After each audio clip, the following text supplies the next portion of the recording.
Beleza.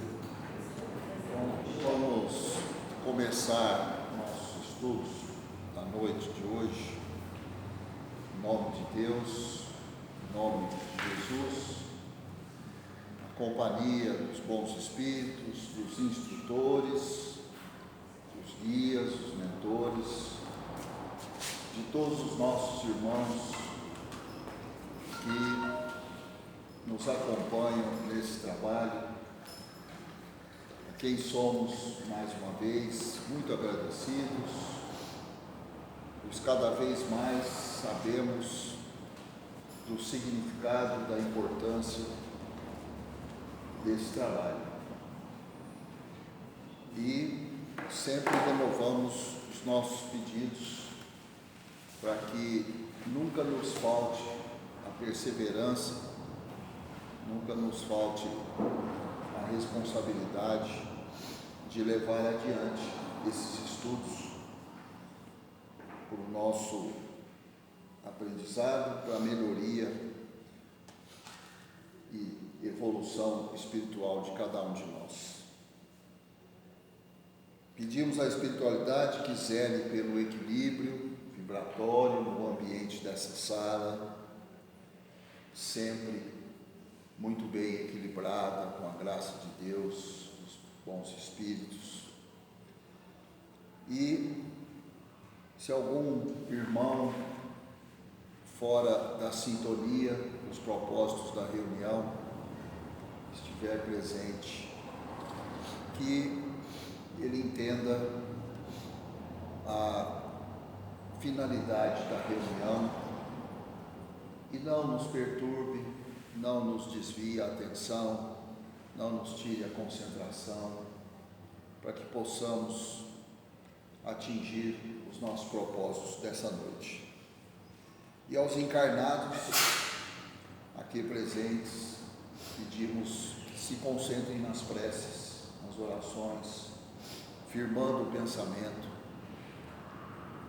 buscando elevar o padrão vibratório, para que a gente possa estabelecer uma sólida aliança com os nossos irmãos do plano espiritual, facilitando toda a troca fluídica, o aprendizado e todo tipo de benefício que os nossos irmãos se prestam a nos oferecer com todo o amor, com toda a dedicação que a gente sabe que todos sempre têm. E da nossa parte resta a reciprocidade, para que possamos fazer jus à nossa presença aqui. Pai nosso que estais no céu, santificado seja o vosso nome, venha a nós o vosso reino, seja feita a vossa vontade, tanto na terra quanto no céu. O pão nosso de cada dia dai-nos hoje, Senhor. Perdoa, Pai, as nossas dívidas, as nossas ofensas, assim como nós perdoamos aos nossos devedores e aos nossos ofensores. E não nos deixeis cair em tentações, mas livra-nos de todo o mal, que assim seja. Muito bem. Então, aí no livro O Céu e o Inferno, estamos aí na parte dos exemplos, né? Esse aí é o capítulo 6, que trata aí das expiações terrenas. Já vimos algumas comunicações das expiações terrenas. Hoje nós vamos falar dessa comunicação aí intitulada Max ou Mendigo.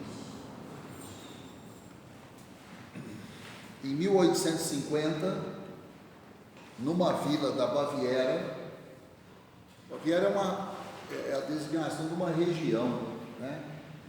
Pega boa parte da Alemanha. Morreu um velho quase centenário, conhecido por Pai Max. Por não possuir família, ninguém lhe determinava a origem. Ninguém sabia dizer de onde ele veio, qual que é a origem dele, não tinha família. Havia cerca de meio século que se invalidara para ganhar a vida sem outro recurso além da mendicidade, mendicância, que ele dissimulava. Quer dizer, ele praticava a mendicância, mas ele dissimulava isso, disfarçava, procurando vender pelas herdades e castelos. Herdades são grandes propriedades. Esse era o termo, essa palavra ela caiu um pouco em desuso, mas herdade se refere ao que hoje a gente chama de latifúndio. Latifúndios. E mendicância, Marcos? Mendicância é o mendigo. É o mendigo. É a prática que o mendigo executa. Mendicância. Herdade tem herança. Herdade? Tem a ver, né? Só um minuto. Quem não entender pode perguntar primeiro. Aqui é estudo. Não é só um falando. Se ninguém falar nada, eu estou deduzindo que está todo mundo entendendo. Então, ele dissimulava essa mendicância, procurando vender pelas herdades e castelos almanaques e outras miudezas. É o que ele fazia. Deram-lhe a alcunha, quer dizer, o apelido, né? Designação de Conde Max. Certamente ele não era da nobreza, mas eles chamavam ele de Conde Max. E as crianças o chamavam somente pelo título, Conde. Circunstância esta que o fazia rir sem agastamento. Achava bom. Por que esse título? Ninguém saberia dizê-lo. O hábito o sancionaria. Quer dizer, começaram a chamar ele de conde e ficou, pegou. E ele achava graça disso. Ninguém sabia explicar por quê que começaram a chamar ele de conde também. O hábito o sancionaria, quer dizer, todo mundo acabou acostumando com isso. Conde Max, pegou. Né? Talvez tivesse provindo da sua fisionomia, das suas maneiras, cuja distinção fazia contraste com a miserabilidade dos andrajos. A miserabilidade dos andarilhos. Então, quer dizer, ele vivia nessa condição de mendicância, né? Mas ele devia ter uns trejeitos que lembrava um nobre. Por isso que talvez puseram esse apelido, essa alcunha dele, conde. E ele achava graça disso, né? Vamos ver aqui ao longo da história se tem alguma surpresa aqui. Continuando. Muitos anos depois da morte, Max apareceu em sonho a filha do proprietário de um castelo, em cuja estrebaria, né, onde ficam os animais, os cavalos, era outrora hospedado, porque não possuía domicílio próprio. Nessa aparição disse ele: agradeço a terdes lembrado do pobre Max nas vossas preces. Então, quer dizer, essa filha do proprietário do castelo, em alguma prece que ela fez, ela lembrou dele, né? Porque ele ficou hospedado na estrebaria. Então você vê, estrebaria não é lugar para hospedar uma pessoa. Estrebaria é onde hospeda cavalo. Não, gente. Mas arrumaram um cantinho para ele lá. Como ele não devia ter onde ficar, Arrumava um canto para ele. estava bom demais. Né? Então ele agradeceu as orações, ter lembrado dele, porque o Senhor as ouviu. Alma caritativa que vos interessastes pelo pobre mendigo, já que quereis saber quem sou, vou satisfazer-vos, ministrando ao mesmo tempo e a todos um grande ensinamento. Então agora ele vai falar quem ele é. E, paralelamente, ele vai passar passar algum ensinamento, né? Ele já desencarnou, tá? Há cerca de século e meio, era eu um dos ricos e poderosos senhores dessa região, porém orgulhoso da minha nobreza. A fortuna imensa, além de só me servir aos prazeres, mal chegava para o jogo, para o deboche, para as orgias, que eram a minha única preocupação na vida. Então, quer dizer, olha a vida que ele teve, né? Olha a vida. Está cheio desse sangue hoje. Tem, parece que isso não acaba, né, Finote? Quanto aos vassalos, quer dizer, aqueles que o serviam, quando ele foi esse ricaço aí, por que os julgasse animais de trabalho destinados a servir-me, eram espezinhados e oprimidos, humilhados, tratavam os vassalos, né, aqueles que serviam a ele, com muita humilhação, espezinhados, oprimia, para proverem as minhas dissipações, as farras que ele fazia, surdo aos seus queixumes, como em regra também o era com todos os infelizes, julgava eu que eles ainda se deveriam ter por honrados em satisfazer-vos os caprichos. Quer dizer, além de tudo, não, você está se servindo a um nobre, a um senhor, você devia agradecer e não reclamar. Ainda tinha que ouvir isso dele. Quer dizer, ele humilhava mesmo. E a prepotência, o orgulho dele era muito grande, né? Morri cedo nessa vida de riqueza, de luxúria, morreu cedo. Depois, como mendigo, não, você viu, ele foi até quase 100 anos. Né? A vez que tomava rumo, né? Pois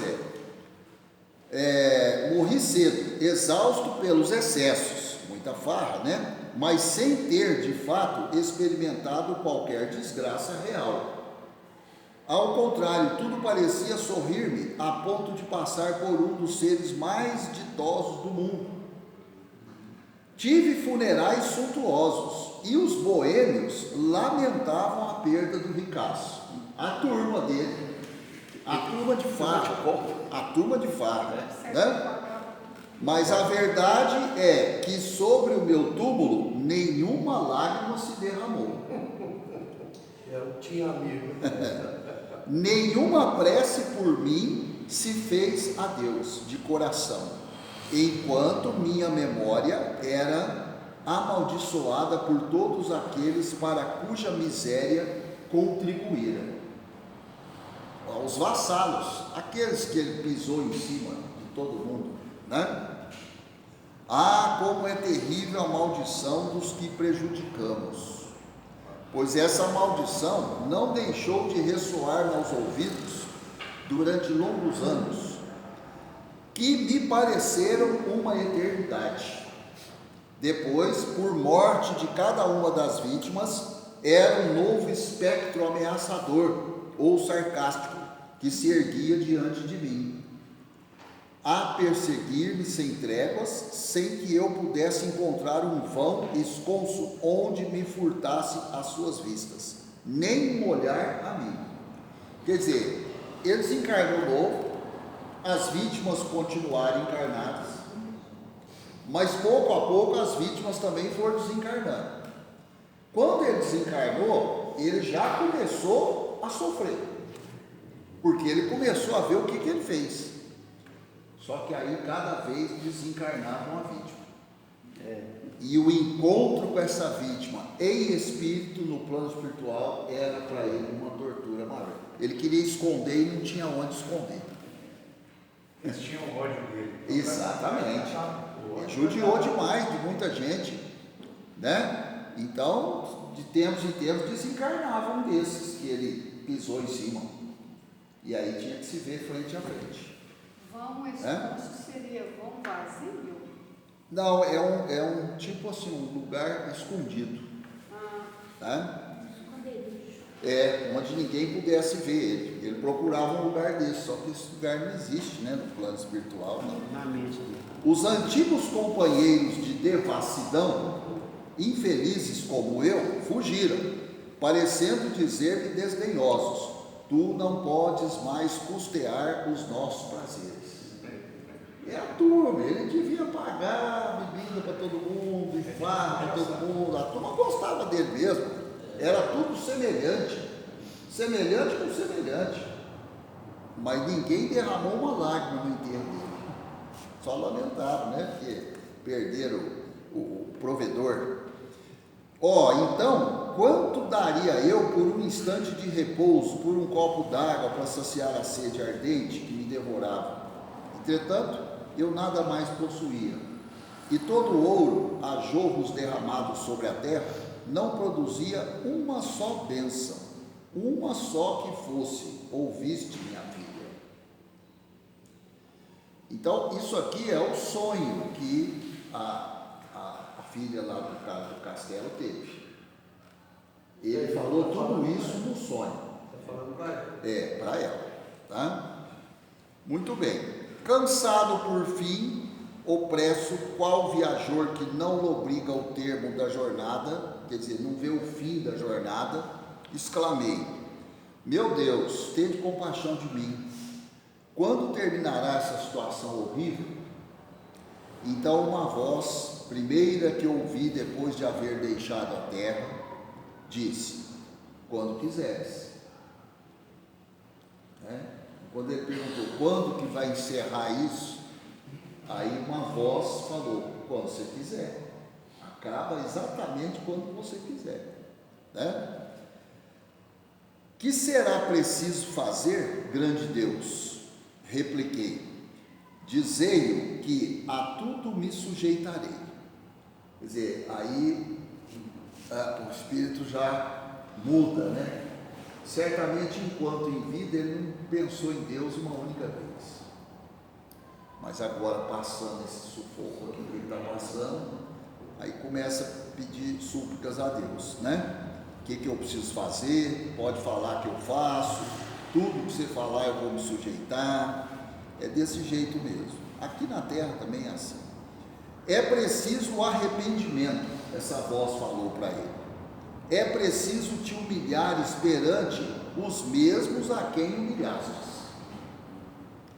Pedir-lhes que intercedam por ti, porque a prece do ofendido que perdoa é sempre agradável ao Senhor. E vocês vão te convir que isso aqui não é fácil. Então, quer dizer, a voz aqui, que está conversando com ele, falou: quem você humilhou tem que orar por você. E isso é uma coisa muito elevada. Mas você pisou em cima dos caras a vida inteira, agora eles têm que orar por você. Como você vai convencê-los a isso? Né? Mas essa é uma prece de grande valor. O ofendido orar pelo ofensor é uma prece de grande valor. Mas por quê? Porque não é fácil fazer isso. Não é fácil. Né? É o oferecer, se te baterem numa face, oferece a outra. Vocês já vão treinando aí, viu? Não é fácil. Né? Treinando. E eu me humilhei e eu pedi aos meus vassalos.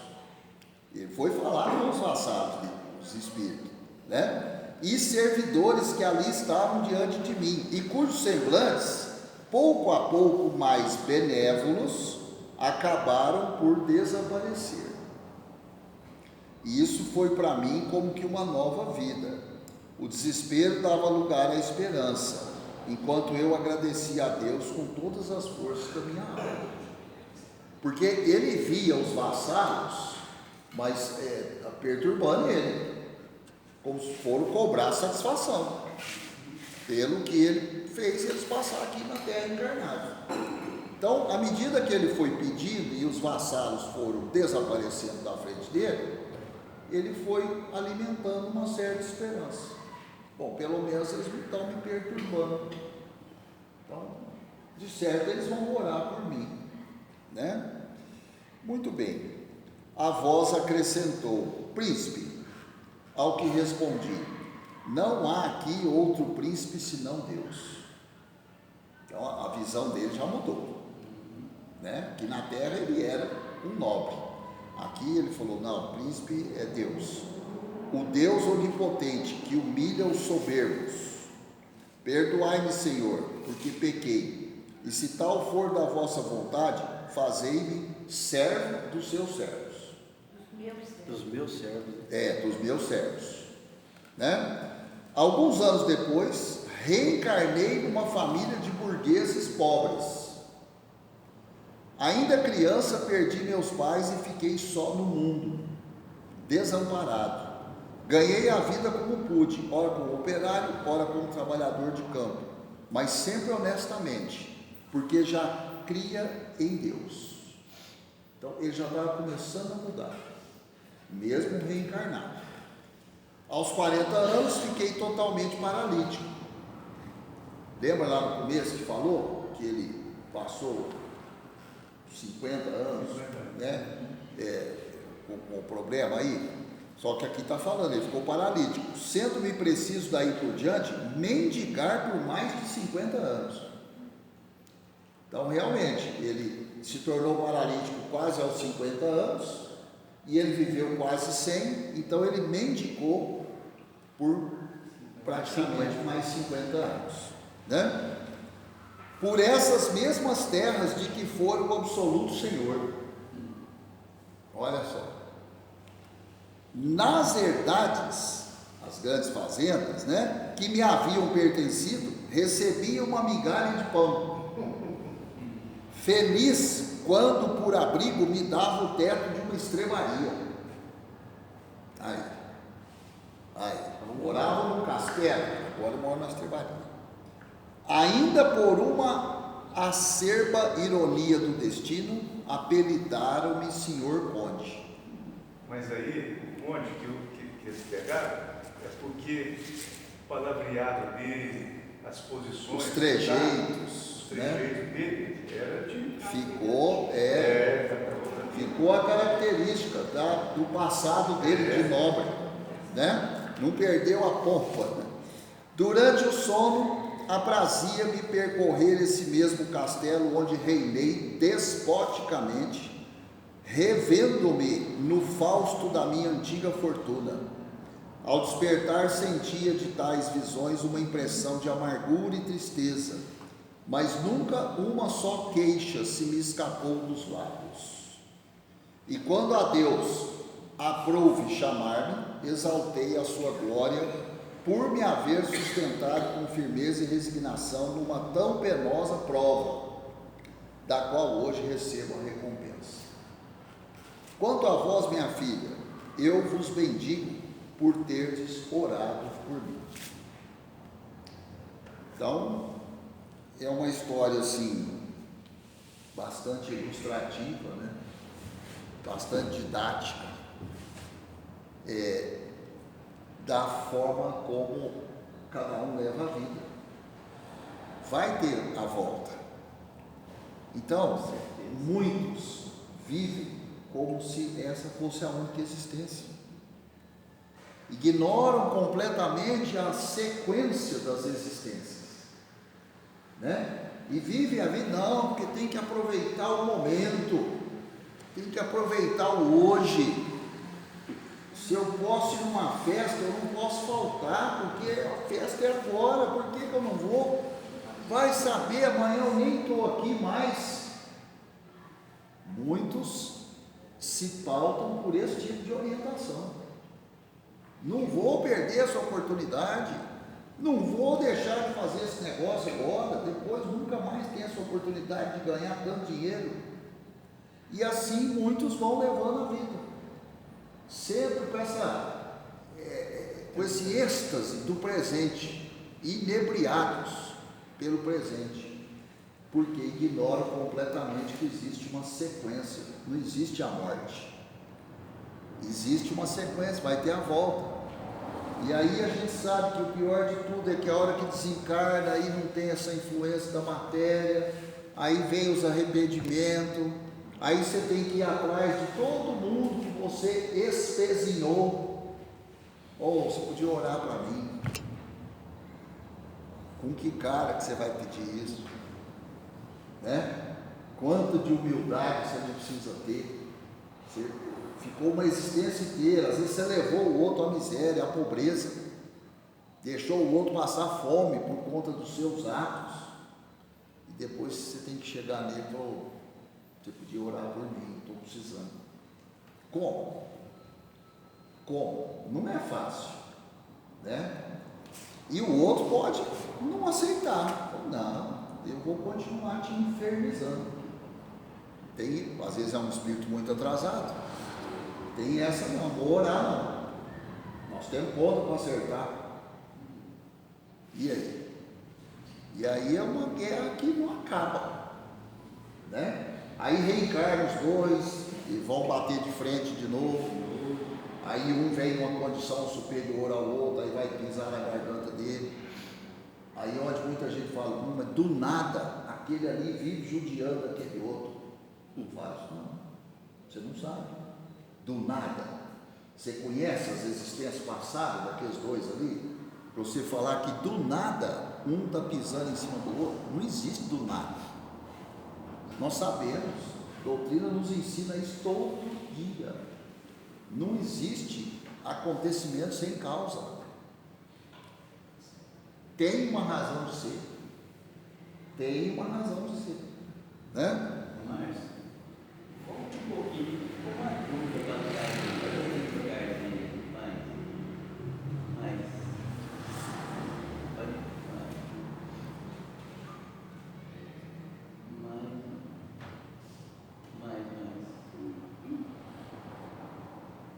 mais um pouco.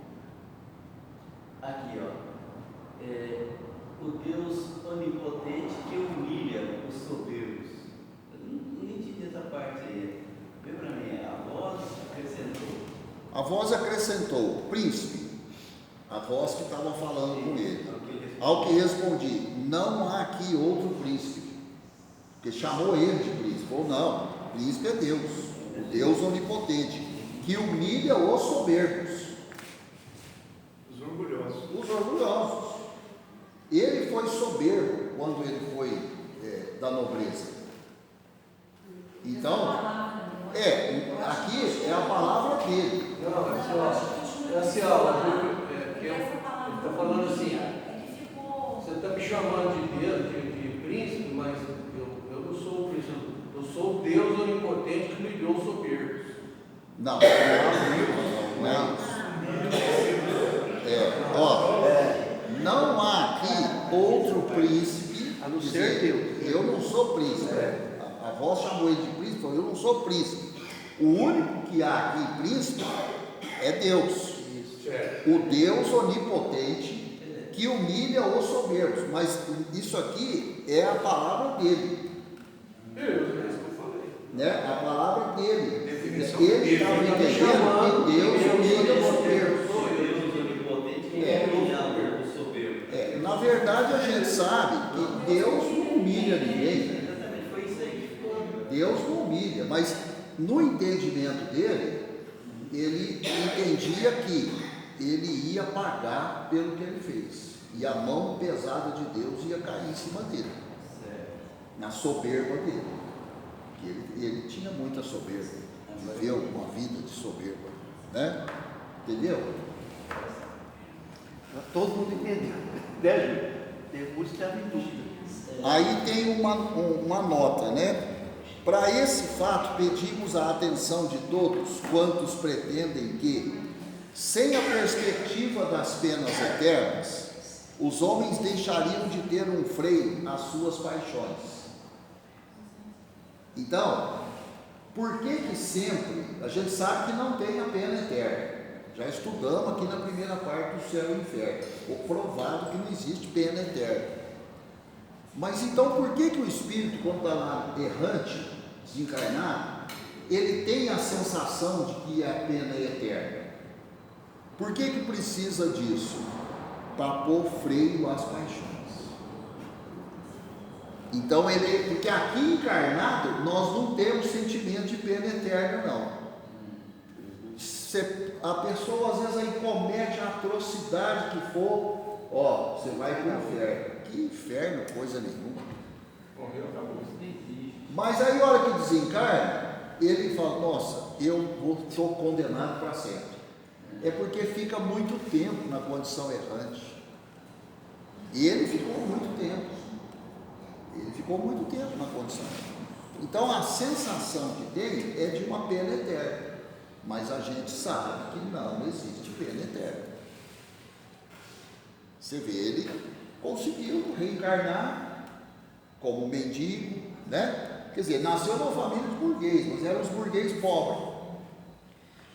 Já não eram os burguês ricos. Aí ele perdeu os pais, certo? Morreu todo mundo, e ele ficou sozinho no mundo, né?